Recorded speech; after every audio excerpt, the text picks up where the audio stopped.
વિચારી શકો છો?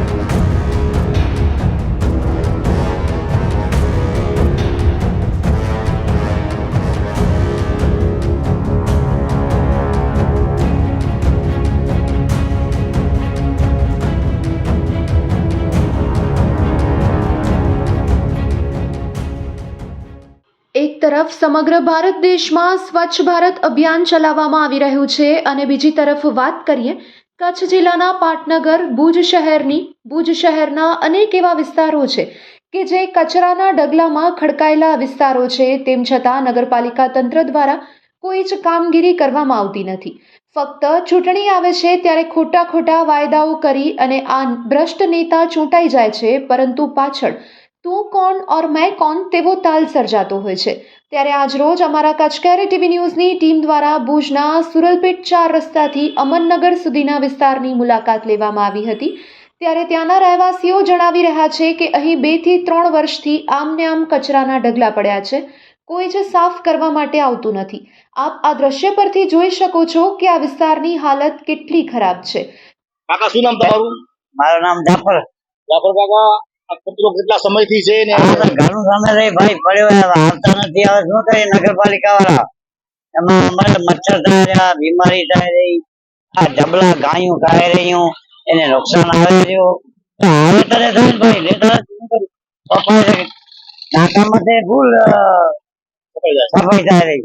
આપણે ત્યાં સજુ રસ્તો રોડ એવો છે. રસ્તો કેટલા સમયથી અમે પણ જોઈએ છીએ. એવું છે ભાઈ. શું માંગ તમારી? નવી શું માંગ છે? તમને મહેરબાની થઈને હા ખાઈ દો, નગરપાલિકાને આવા દો, હા ખાઈ દો, મહેરબાની બસ. નગર વાત લખું રહી 4 રસ્તા.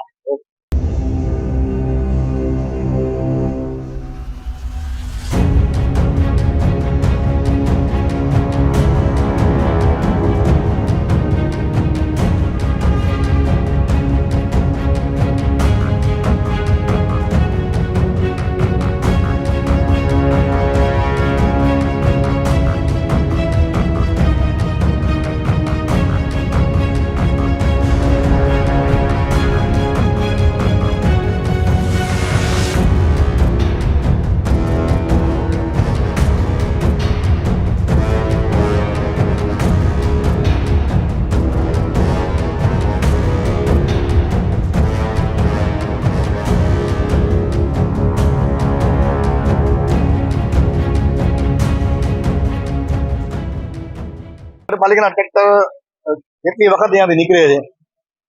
આ લોકો રોજ અહીંયાથી નગરપાલિકાના ટ્રેક્ટર નીકળે અને સામે કચરાના ઢગલા જે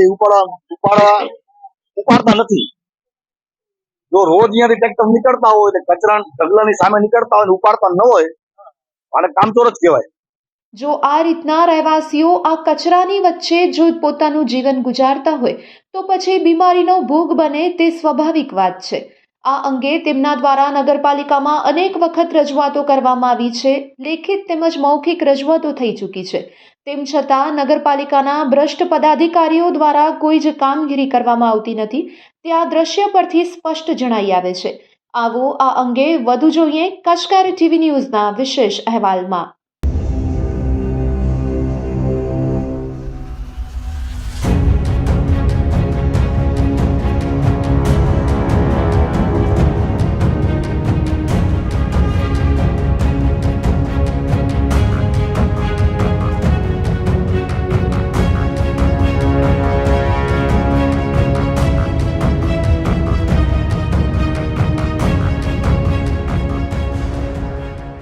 અત્યારે કચ્છકેર ટીમ સુરલપેટ કરીને અમનનગર જે રસ્તો આવેલો છે ત્યાં આવેલી, ખાસ કરીને જે લોકોની ફરિયાદ એ છે કે છેલ્લા 2 થી 3 વર્ષથી આ કચરાના આવી ઢગલા છે.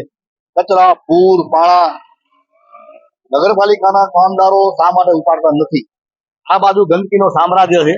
જેટલી ગંદકી છે ગાયો ખાય છે, આપણી ગાય માતા કઈ છે એવી ગંદકી જ ખાય છે, પ્લાસ્ટિકના ડબલા ને કચરો જ ખાય છે. આખો રસ્તો કચરાથી ભરેલો છે. નહીં હોય ને તો 5 થી 10 ટ્રેક્ટર ભરાય અમરનગર થી કરીને રૂલબીટ ચોકડી સુધી. તો શા માટે નગરપાલિકાના કામદારો ઉપાડતા નથી? એક બાજુ 40-50 લાખ રૂપિયા જો સફાઈ વાળા કોન્ટ્રાક્ટરને ચૂકવવામાં આવતા હોય ને સફાઈ થતી ન હોય તો શેના રૂપિયા લે છે? માત્ર ને માત્ર અધિકારી અને અધિકારીના ખીચા ભરવા માટે આવા 50 લાખના કોન્ટ્રાક્ટ આપવામાં આવે છે. બાકી 50 લાખમાં તો ભુજ ચાકા જેવું સાફ થઈ જાય, કચરો નામ ન હોય ક્યાંય. પણ આ લોકોને સાફ કરવું જ નથી, ખીચા જ ભરવા છે. માત્ર ને માત્ર સફાઈ અભિયાનના ફોટા પાડી અપલોડ કરવા છે, બાકી સફાઈ કરવી નથી, આવું લોકો કહી રહ્યા છે.